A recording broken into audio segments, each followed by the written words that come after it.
حضرت عبید بن عمیر رحمہ اللہ سے روایت ہے، انہوں نے کہا حضرت عائشہ رضی اللہ تعالیٰ عنہ کو معلوم ہوا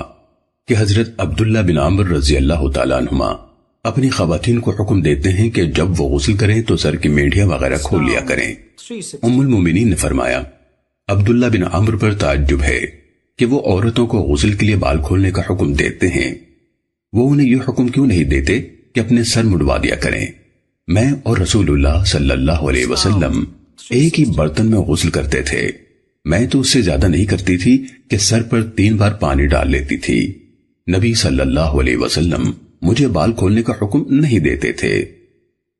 سنن ابن ماجہ حدیث نمبر 604۔ حضرت عائشہ رضی اللہ تعالیٰ عنہ سے روایت ہے، انہوں نے کہا حضرت ام حبیبہ بنت جہش رضی اللہ تعالیٰ عنہ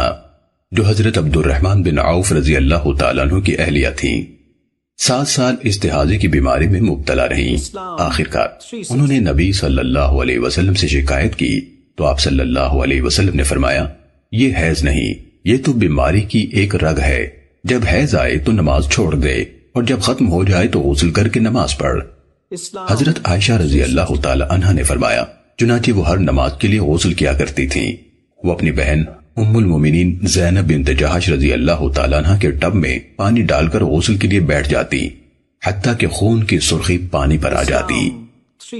سنن ابن ماجہ حدیث نمبر 626۔